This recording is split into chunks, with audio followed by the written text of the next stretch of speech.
one of the most, I think, amazing of the judges to talk about this evening. Very descriptive, very dramatic in the portrayal, and you don't have to be a rocket scientist to read through this and just see and imagine in your own mind exactly how things played out. It was certainly a very testing and trying time, yet again, in Israel's history, but yet again, God heard the pleas and the cries of his people. Now, last week, of course, or 2 weeks, actually I think it was 3 weeks ago, we did Othniel. And you will notice the previous verse to what we started our reading that Brother Ben read for us here, that it says in verse 11, "And the land had rest 40 years, and then Othniel, the son of Kenaz, died." So one could presume that during that 40 years, things were going along relatively smoothly and maybe in accordance with how God wanted them to react. Obviously, the idols were still there. There were many other aspects of wrongdoing probably still going on, but relatively speaking, God had given them 40 years of peace, and he wouldn't have given them 40 years of peace if they hadn't have been towing the line, so to speak. But Othniel, the son of Kenaz, dies, and then what next? Well, sadly, brothers and sisters and young people, that whole cycle starts all over again. It's a merry-go-round, isn't it, in the history of Israel? And, goodness me, it's so applicable when we look at that cycle, brothers and sisters. We can see ourselves in that. Can you see yourself in that, brothers and sisters? We're on this merry-go-round of sinning, and every now and again it slows down, and we seem to be just being able to cope with some of the bad habits of life, and then bang, that merry-go-round starts picking up again, and we're on this cycle of sin. And that's what God says is human nature. And somewhere along the line, we've got to try and address that and arrest it. We can't do it on our own. We need God's help. And we're going to see tonight in this story of Ehud just exactly the method of which we can do that. So we do sometimes feel like we can't get off that merry-go-round. And here it is. It's happening all over again in verse 12. And the children of Israel, so after 40 years, they started doing evil again in the sight of Yahweh. And so Yahweh, it says, raises up King Eglon, strengthens Eglon, the king of Moab, against Israel. Now, brothers and sisters, we need to pause for a moment. Let's first of all just discuss Eglon. He was a character and a half, maybe we should say 2.5, because he was a big man. He was a very big man. In fact, this is a very apt symbol I've put up here for Eglon. He was the king of Moab. His name means a young male bull. He was a big man. In fact, verse 17 says Eglon was a very fat man. When you look at that Hebrew word, very fat, it asks you to emphasise it loud. Eglon was a very huge fat man. He was massive. I would love to be in a photo shoot next to him because he would make me look anorexic, and that's saying something, all right? I'm serious. He was a massive man, and the Word of God is very explicit in telling us that, because the whole story revolves around the size of this man and what actually happened to him. He was a very fat man. So his meaning means a young bull, and he was a king, and it says that God strengthened him. And it says, first of all, before we deal with that, he gathered unto himself, in verse 13, the children of Ammon and Amalek. Now, these are the two most hated enemies of Israel, the Ammonites and the Amalekites. God hated them. The people hated them. The Moabites were obviously in charge of them as well, under the reign of this King Eglon, king of Moab. And for 18 years, it tells us, for 18 years in verse 14, this king made life absolute misery for the Israelites because they got back onto that merry-go-round of sinning. And they went down that path of doing the wrong thing. And the interesting thing is it says God strengthened Eglon. That seems a little incongruous, doesn't it? It seems a little unfair. It just doesn't seem quite right that God would actually strengthen people he hated. He hated them. But he strengthens them against his own people. Why did he do that, brothers and sisters? Why did he do that in verse 12? He strengthened Eglon. Why does God allow all these nations? This is not the first time it happened, nor will it be the last time. It happened, even the days of Othniel, he gave them into the hands of the Midianites. So it's not, the Mesopotamians, it's not uncommon in the story of the Judges for God to do this. Why does he do it? Well, if you just cast your eyes back to Judges 2, verse 20 to 23, on the same page, virtually, of your open Bible there, you've got the reasons why God's done this. He was extraordinarily angry with Israel, continually going down this track of sinning, doing all the depraved things that they were involved in, and there was a reason why they were doing that. And he says in verse 20, look, the anger of Yahweh was hot against Israel. He said, because that this people have transgressed my covenant that I commanded their fathers. They haven't listened to me. What was that command? Well, we looked at that in our first class, didn't we? The command was, you get rid of all the people that are in the land. All the foreign nations that are in the land, you get rid of all of them. Get them out of that land, because if you leave even just one nation there, or one group of people there that are wrong in their worship and absolute blasphemous and immoral, he said, if you leave them there, it's like the one bad apple ruins the whole lot. Well, if you leave them there, you're going to end up being like them. And we know the outcome from the book of Judges, that they left them there.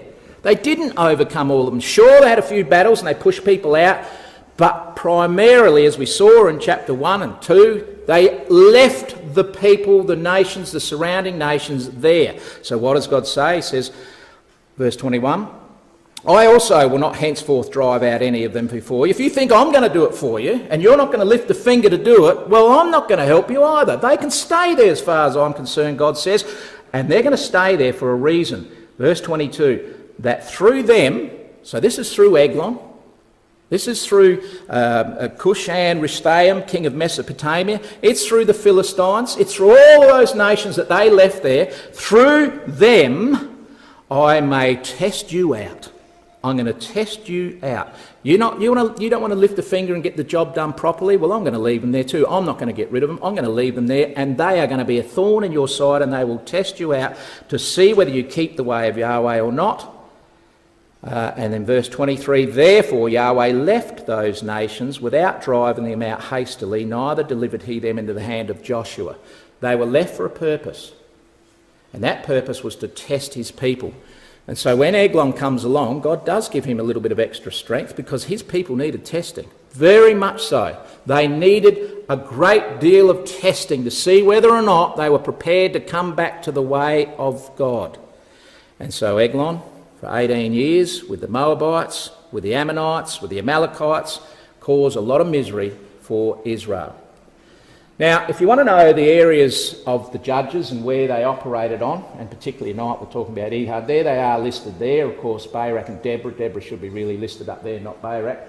But that's the area there that we are talking about, where all the judges did their work, as far as judging or delivering the children of Israel out of their time of trouble. And the area of Ehud is down there by the city of Jericho, the city of palm trees, and that's where he's going to deal with this fat man, this King Sin. He's an absolute terrific description of King Sin. And he's in charge. He's absolutely in charge. Just to get you a little bit closer to where we're talking about, there's Jericho. Keep in mind that little town there called Gilgal, which is not far from Jericho. So this is the area that we're talking about, where Ehud does his deliverance work. And of course the mountains of Ephraim were also mentioned here in Judges chapter 3.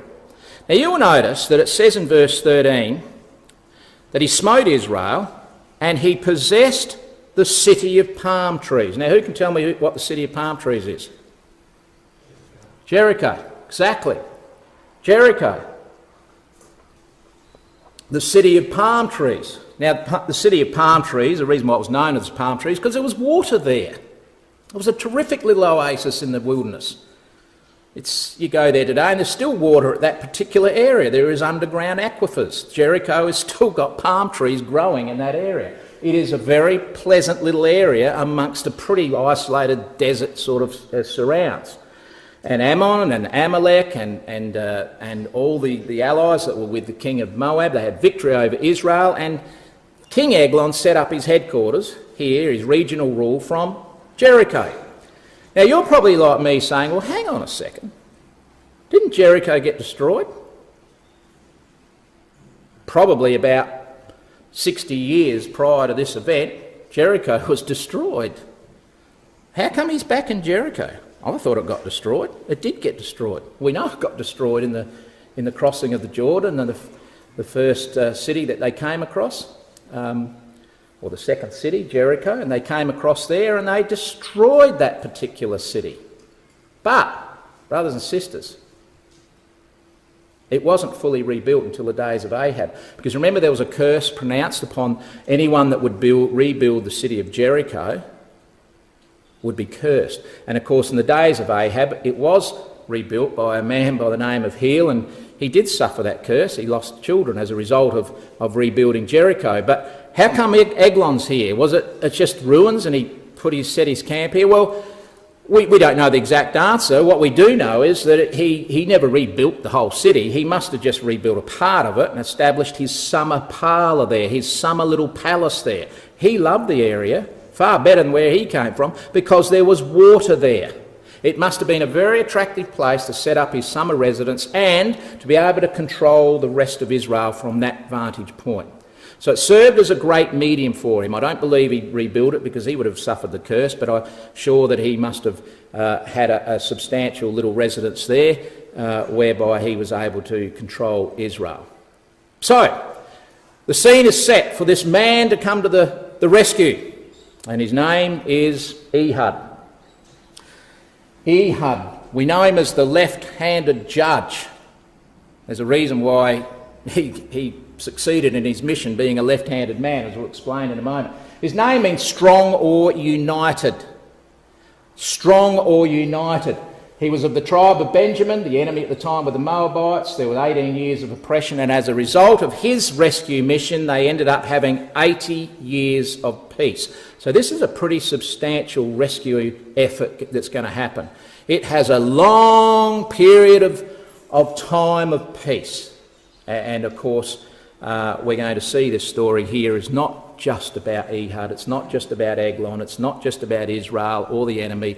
It has far-reaching ramifications and lessons for you and me today, 2017. So as we said, his name means united. He was a Benjamite. You know something, brothers and sisters? Ehud is very fortunate to even be alive. And the reason why we say that is because the entire tribe was nearly wiped out in almost a civil war that took place in chapters 20 and 21. You're going to say, well, that's way down the track. Well, no, at first class we established that the last 4 chapters of the book of Judges actually happened prior to these judges coming on the scene. And that's why the whole nation of Israel were in absolute bitter trouble in all facets of religion and of political upheaval, of the tribes and what was going on amongst them all. They were in absolute dire trouble. And brothers and sisters, the 2 chapters, and particularly the chapter 19, talks about the concubine and the Levite and what happened in that particular very, very nasty incident. And the result of that, of course, was the other tribes, the remaining tribes other than Benjamin, sought to get some sort of answers from Benjamin. So they all rolled up to the tribe of Benjamin, where they were ensconced in their particular tribal area, and they had a major fight. And I'm talking a major fight, brothers and sisters. 80,000 people lost their life. This was a civil war amongst the ecclesia of God. 80,000 people. 50,000 of those 80,000 were of the tribe of Benjamin. And that's all listed for us in chapters 20 and 21. And it just so happens that they were almost wiped out, the tribe of Benjamin, except for 600 men. 600 were left.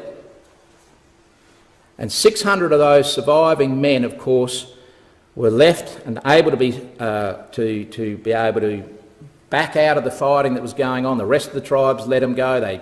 They talked to God about all this. They made some ridiculous covenants about not allowing their daughters to marry these men, and all sorts of ramifications were evolving over all that, and it gets quite complicated how they were able to get wives and how they were able to produce offspring. But the point we're making is Ehud was of that tribe. He's lucky to even be there.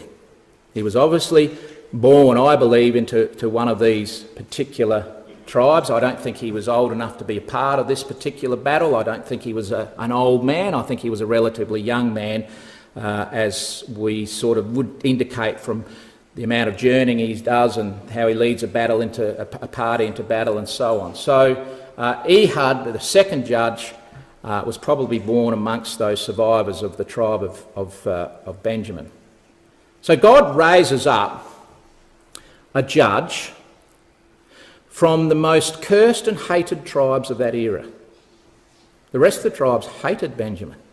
As we said, they nearly wiped them out. They lost a lot of men trying to do that. But this was a man who was a very valiant man, and he was an honourable man, and he was a man of God. And people have the ability, brothers and sisters, to stand up for good no matter what background they come from.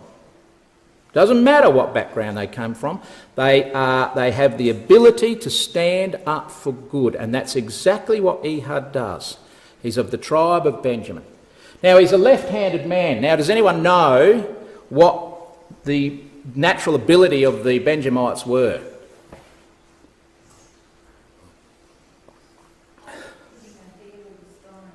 That's it. They could sling a stone out of a sling with great accuracy, enormous accuracy. But Ehud doesn't use that trait in this story. It's not even mentioned that he even has a sling. There's no mention whatsoever he has a sling. He has something far greater that he is making for himself in the background that is going to deliver and rescue Israel and is going to have great ramifications and lessons right throughout history.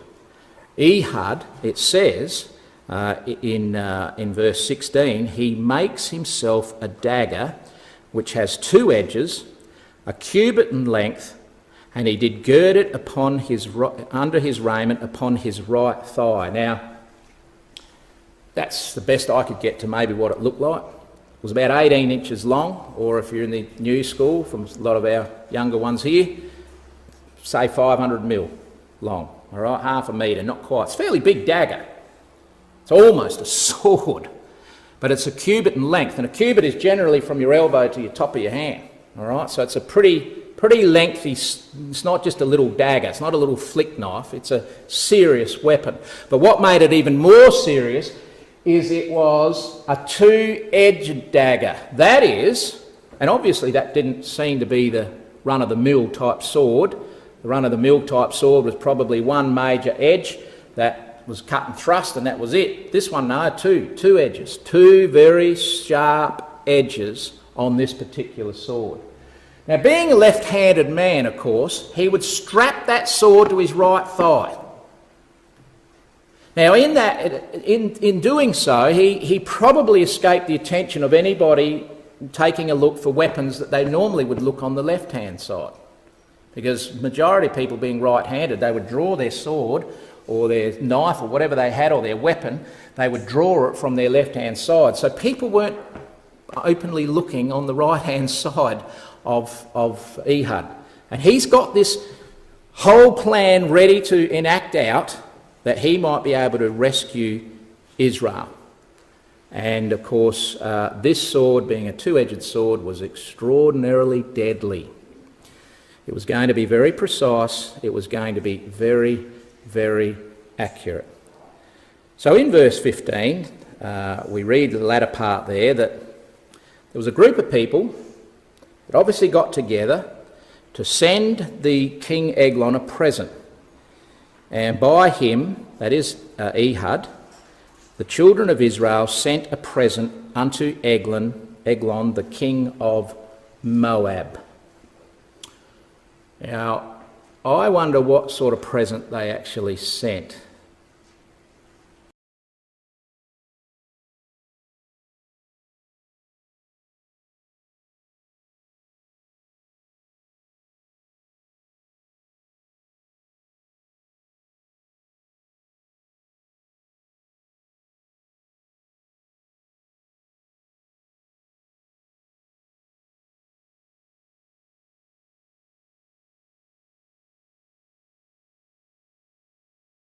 You would give King Eglon food.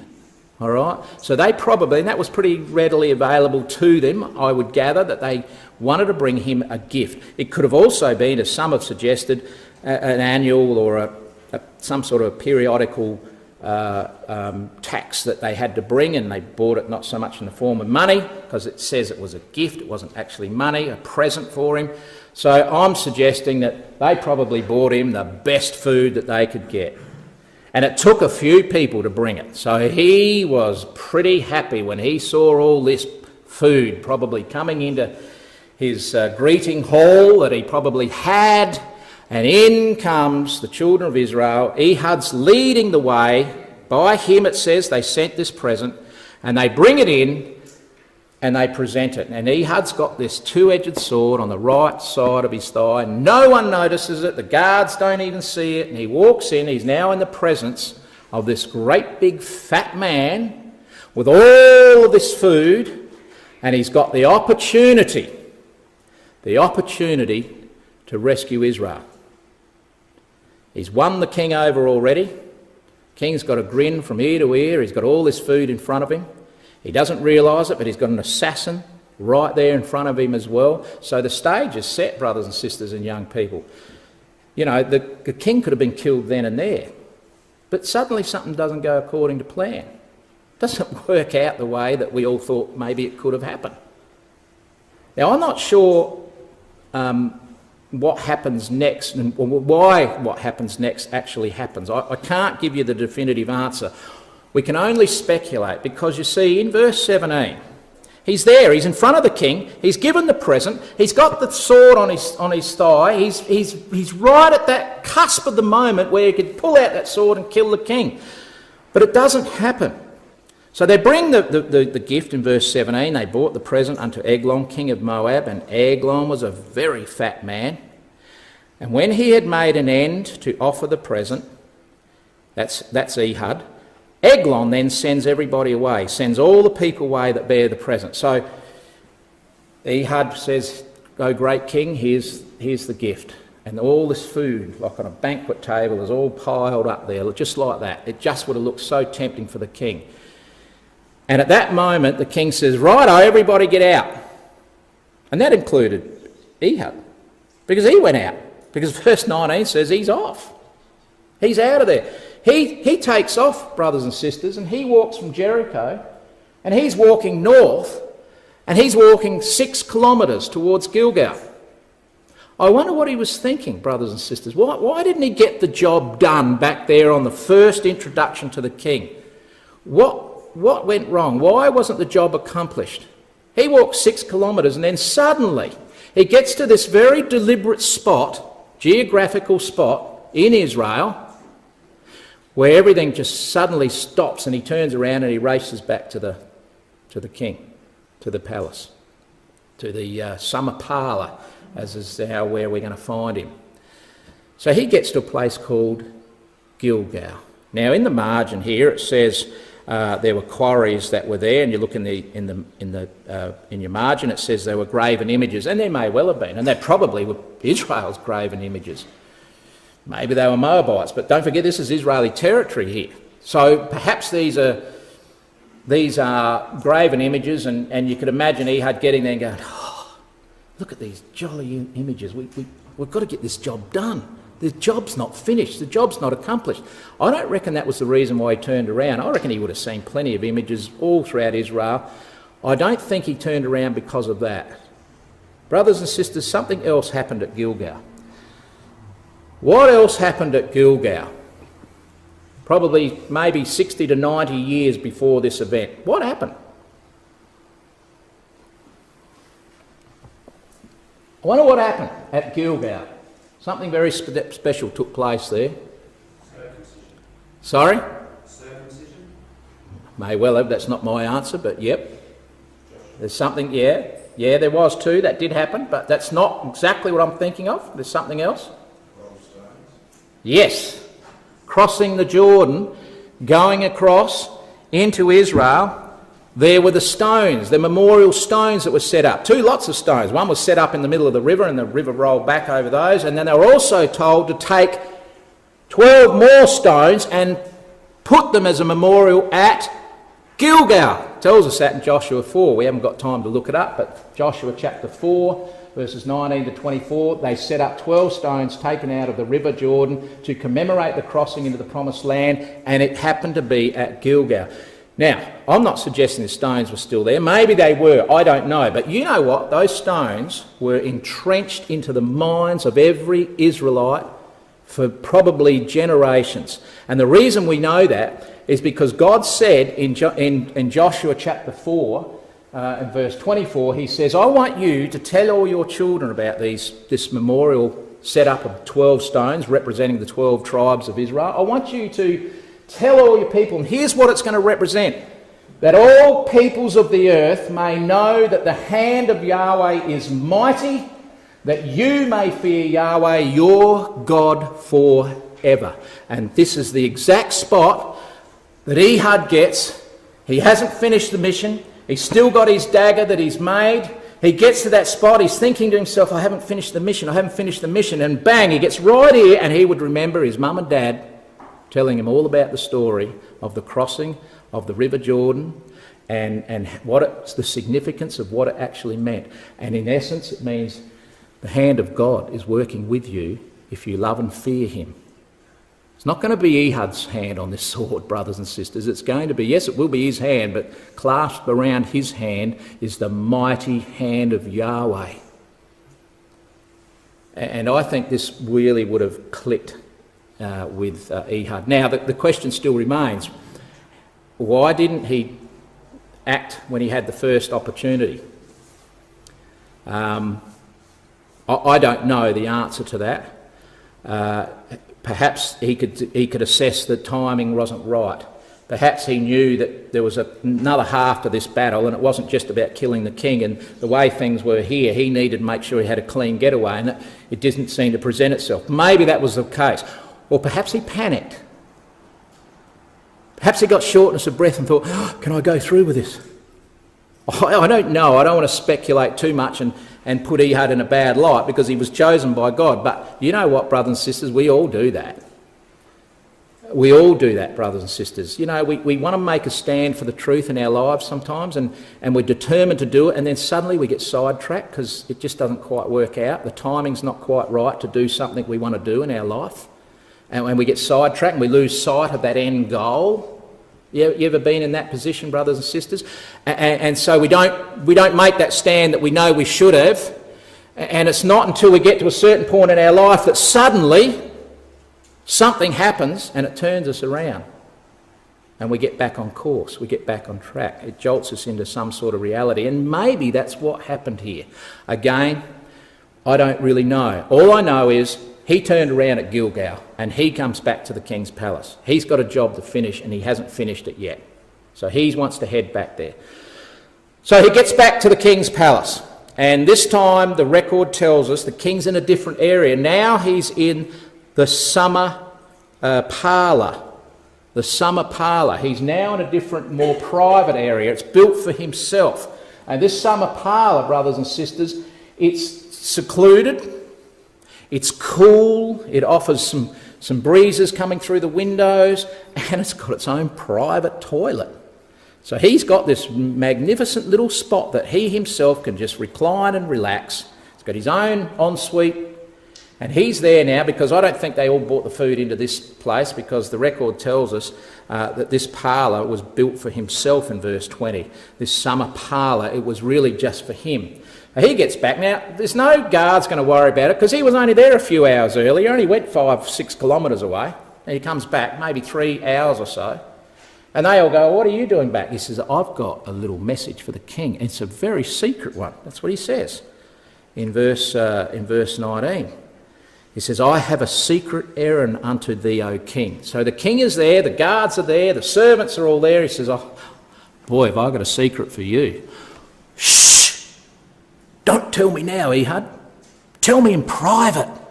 You know, this is now setting the stage for everything that had to happen the right possible way. Tell me in private, he says. So he sends everybody that's around him out of the room. And then we get to verse 20.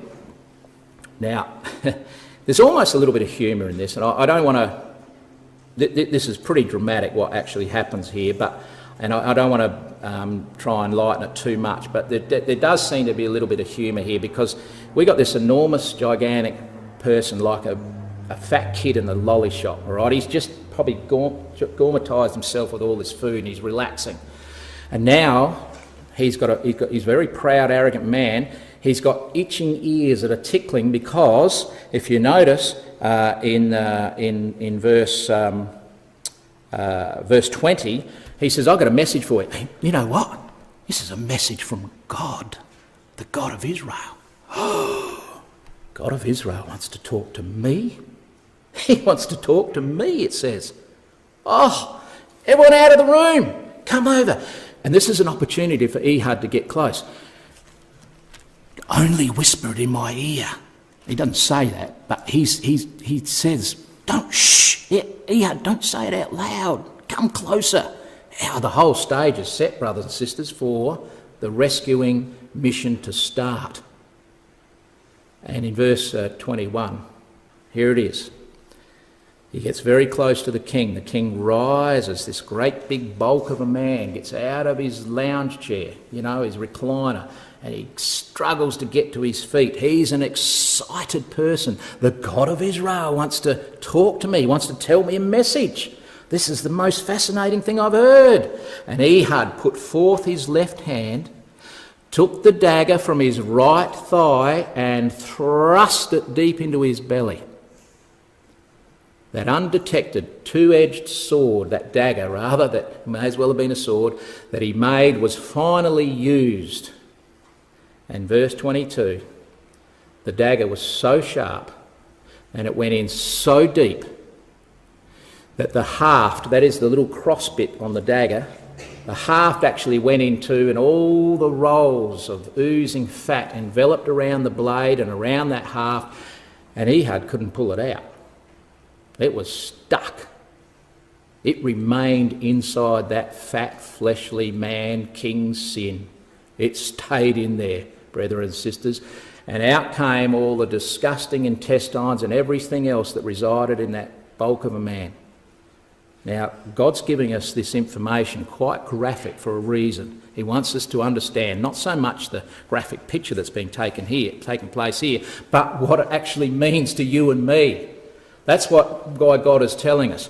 I'm going to finish the story fairly quickly, because we really need to have a quick look at some of the lessons for us today. Well, the story finishes, of course, with Ehud having killed the king. His bulk falls down onto the ground. He can't get the dagger out. The evidence is there. He can't get it out, so he's just got to leave it there. So what's he going to do now? Well, the record tells us in verse 23 that he turns around and he rushes out through the porch. Obviously the servants are down somewhere else. He flicks the little latch on the back of the door, the push button, and pulls the door shut, and it locks behind him. And he just walks out as if, everything is quite normal, past the servants, past the guards, and he's heading off up to the mountains of Ephraim, because the battle's not finished yet. The battle's not finished. Meanwhile, 1 hour later, maybe 90 minutes, 2 hours later, the servants are gathering around the summer parlour of the king. By this stage, he'd be ringing the bell wanting more food. And there's no noise. There's nothing going on inside. What's happening in there? I can't hear anything. And they make this little comment that, shall we go in or shan't we? It's a little bit of humour here. They're nudging, you go. No, you go. No, I'm not going, because he could be on the toilet. That's what it says. He could be on the toilet. I am not going in. So they let a lot of time go past. And that gives Ehud a great deal of time to escape where he needs to escape, and to raise the alarm that victory so far has happened, but it's not over yet. And of course he comes up into the mountains of Ephraim. He blows the shofar horn. So people were ready for this. They didn't just come down and say, what'd you blow that for? What's happened? They come down in verse 27, the children of Israel. They race down to tackle the Moabites in verse 28. And verse 29 says that 10,000 Moabites were killed. Now have a look at the type of Moabites that were killed. And they slew of Moab at that time about 10,000 men, all fat. They were all fat men, but they're still men of valour. That's telling us something, isn't it? You know, flesh is disgusting. We're born with it. We know how bad it is. You know, it absorbs all the filth of the world. We know how difficult it is to keep it out. And we can get very fat with fleshly things. But don't ever think that weakens the flesh, brothers and sisters. That doesn't weaken the flesh at all. It strengthens it. These men were fat, but they're still men of valour. They could still fight a good battle. Don't ever think that flesh is weak, brothers and sisters. It's not. And they were able to destroy the Moabites on that particular occasion. And in verse 30, of course, we have the rescue mission accomplished. Moab is subdued on that particular day at the hand of Israel, really the hand of God. And the land had rest for 80 years. This is a pretty amazing rescue effort that went on here. This had a great success as far as God was concerned, because it wasn't just Ehud, it was the people as well that joined into the battle. So that's the story of Ehud. Now I know we've glossed over this very quickly, but I didn't want to go into the nitty-gritty details of, you know, where all these things happen, show you on maps and all this, because I want to go now into the significance of the story of Ehud, and this is very, very important. I'm going to go through this fairly quickly. We'll put up this flow chart of what happened in the story, which we all know about. Eglon ruled over Israel. Eglon was a rich, proud man who relaxed in his comfortable parlour. Eglon was mortally wounded when a two-edged dagger was thrust deep into him. The two-edged dagger could not be withdrawn. The battle was only won when Israel was united against the enemy. So there's what we've just dealt with, in a story form, in an event form, with throwing a few little lessons for us, but let's have a look at this, because you know where I'm going with this. I know you all know where I'm going with it, but we need to just go over it again. Flesh rules in human nature, brothers and sisters. There was only one exception, and that was the Lord Jesus Christ. He never allowed his flesh to rule his mind. He never allowed the propensities and the lusts of the flesh, the lusts of human nature, to guide him. He never even thought an evil thought. But other than that, you and me, flesh is inherently ruling our human nature. And I don't know about you, but I know I've said this before, but we have to acknowledge that flesh is very strong. If we think that we're stronger than flesh, that we do live on another planet. If we thought that we could be like the Lord Jesus Christ, then you're going down the pattern of believing clean flesh. That is, if we can be righteous for 5 minutes, we can be righteous for a day. If we can be righteous for a day, we can be righteous for a week, and not allow flesh at all to ever control our mind. Just thinking like that, we've sinned, because it's not possible to be able to do that. So this is not just a dramatic story, brothers and sisters. It has relevance to you and to me. And flesh has unprecedented power. As I said, I don't need to remind you about that. You know what David said? David said, "Countless evils have surrounded me. My sins have caught up with me so that I can no longer see. They outnumber the hairs on my head. I've lost heart." On one hand, David recognises his own sins. On the other hand, he says, you know, God is my meditation. The law is my meditation day and night. Well, let me tell you something. Let me tell you when flesh really got hold of David. When he was up there on the rooftop one day, and he should have been probably out there in the battle, but he wasn't, and he was relaxing. Might have had a glass of wine or two, and he sees this beautiful woman bathing next door. And that turned into an absolute ugly event in his life and in the life of his family from that moment on. Flesh takes control of you, brothers and sisters. Look what the Apostle Paul says. I don't do the good that I want to do. He says, instead I do evil that I don't want to do. I don't want to do evil, but I do it.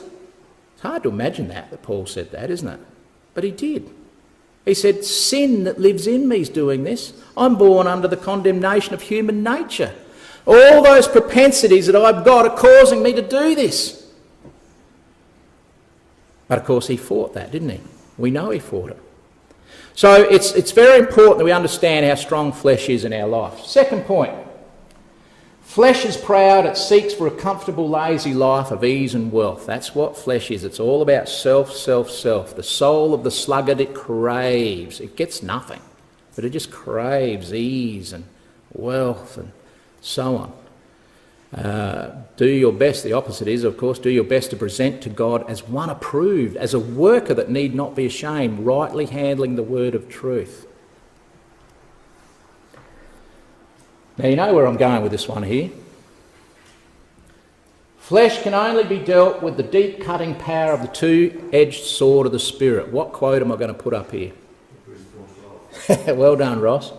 Hebrews 4:12. We won't go to it. I've got it on a slide to save time. Hebrews 4 verse 12. What does it say? The word of God is living and active. It's sharper than any double-edged sword. It penetrates even to the dividing of the soul and the spirit, the joints and the marrow. That is, when it gets stuck right into our flesh, it will cut everything out.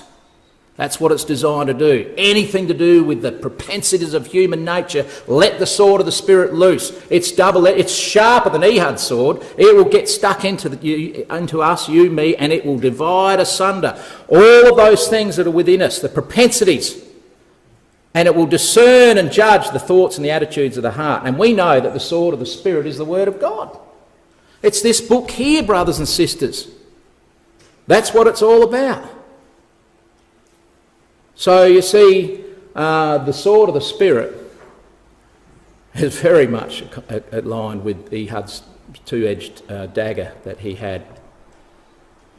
So, brothers and sisters, we have to have the Word of God continuously working in our life.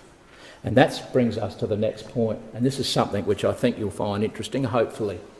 That sword didn't come out. The two-edged sword must be used continuously. You cannot just use it every now and again. Now, Brother Steve did a fantastic exhort on Sunday, and it was a really good exhort because it made me think very much about my life, as it did all of us, and I'm sure everyone that heard it felt the same way, because it's so easy to have this as not a full-time part of our life. We're about to go on holidays, son. We're almost ready to go on holidays. This is our last class for the year. I don't think there's too many lectures left for the year. We've got, obviously, our memorial meetings, but a lot of us are going to go on holidays. We're going to go away, and we're probably not going to really come back and see a lot of each other until beginning of February next year. Are we taking this with us in our life over the holiday period? As Brother Steve said, how is our lamp? Is it got much oil in it? Does it need topping up? Is the flame flickering, or is it gone out? Well, we're coming up to a very dangerous period where this can be, well, guess what? Everything's finished. Put that down, I'll pick that up in February. Oh, February's here. Okay, better get it out again. Brush off the dust, we're back to it again. You see, brothers and sisters, we are coming up to a very dangerous period in our time, in our life, and we need to understand that throughout our entire life, that sword has to stay in us. It didn't come out of Eglon. It's got to stay within us. That word of the Lord must be used continuously in us, not just every now and again. And I think that's very important that we understand that. So the battle against the flesh is both an individual one and a collective one. So the two aspects of Ehud's success wasn't just his own personal success. Yes, that initiated it. That was the catalyst. But it's also a collective one. He had other people that helped him win the battle on the day.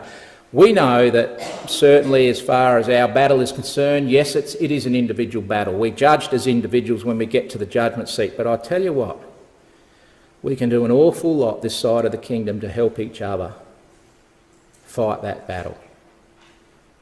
It's not an easy battle. And I am so thankful when I look out into this audience that there are brothers and sisters here that have helped me in my battle. And they probably don't even know it, but they have. It's a collective thing, brothers and sisters. We cannot do it alone. And the success of that day was based very much on the fact that, yes, Ehud took the lead. Yes, Ehud showed a faith. He was a valiant man. He was an honourable man of God. And he was able to kick-start that process off. But it was the rest that joined in to help make it all happen.